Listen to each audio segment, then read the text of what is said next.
phenomenon now. She's demonstrated over and over again the kind of weaknesses you're talking about. She's pretty now clearly signaled when she's going to be done, which is after Super Tuesday. She sort of, when she did her speech in Greenville last week, there was a little question, is she going to go all the way to the end? She now kind of clarified that. So Super Tuesday not far away. We'll look up middle of March. Nikki Haley will be gone, quite likely. Donald Trump will have the requisite delegates to become the Republican nominee. What do you think the rest of that stretch looks like as Donald Trump and his people think about the weaknesses that have been exposed in his hold on the party? How do they spend that time between the middle of March and the conventions this summer in trying to put back together the kind of support they need to be able to take on Joe Biden? Oh, it's a great question. I mean, I see that some of his campaign team have been talking to NBC and saying, look, we're now going to pivot to the issues, which I think we've heard several thousand times before with Trump over the course of almost a decade now.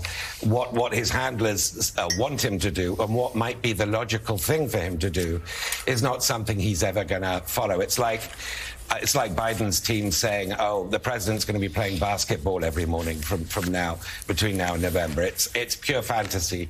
So what would be logical for Trump to do is to reach out, try and unify the party, as always happens traditionally in divided primaries.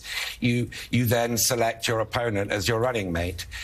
Unless Haley really, really eats all of her words and self-abases to a degree that I think she's made very difficult for herself, he's not going to consider her as a running mate, and he's not going to reach out to those who voted against him. So what his handlers say is technically correct.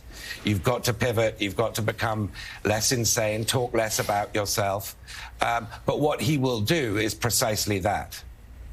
Ed Luce's words there, be less insane. Reverend Al Sharpton, that does seem like it would be a challenge, perhaps, for Donald Trump, someone you have known for a long time. He has been, in my estimation, disciplined only a handful of times since he entered political life. We all remember that final week or so of the 2016 campaign when he kind of went quiet, he got off Twitter, he stuck to the script at the rallies, and it helped him.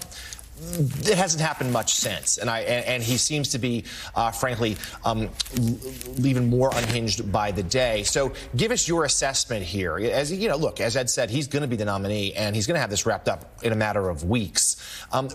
Is there any possibility of a pivot? And what instead should Nikki Haley, or if even she drops out, Joe Biden, how should they attack him as he tries? Well, I think that we must realize that Donald Trump is running not only for the nomination and then for the presidency, he's running to try and convince 4 juries not to vote him into being a felon. So the idea that he would somehow be disciplined when he is literally fighting for his freedom, this election to him is about him not going to jail. This is not about him going to the White House. This is about saying, if I get in, they will have to delay state trials, he hopes, and he pardon himself on federal trials. So he's going to remain unhinged because he is, for the first time, I think, very frightened that it could all be over. All right, so Congress is set to return this week with 2 pressing issues on its agenda: government funding and foreign aid. Lawmakers have until Friday at 11:59 p.m. to get a deal done before a partial shutdown is triggered. Meanwhile, the foreign aid bill that passed the Senate earlier this month appears to be at a standstill in the House.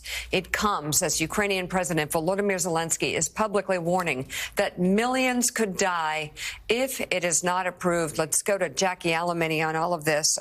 Ukrainian soldiers will continue to die in much higher numbers. Ammunition is running low. What's the word on how this is going to play out? Because every day that goes by is a day of losses for Ukraine. If the House is likely to get anything done this week, Mika, or next week, or really anything having done it all this year in Congress, it is potentially this funding. There is enough momentum at this point. There are 2 Democratic discharge petitions, and actually one of those is technically bipartisan. Brian Fitzpatrick and Jared Golden introduced this discharge petition on Friday together. It's pretty remarkable that a member of the majority would introduce this petition to basically circumvent Speaker Johnson and get this border and Ukraine funding bill onto the House floor so that it can get there for a vote. But it would still need the support of essentially 5 Republicans who would have to sign on to the petition, which is still a pretty big leap.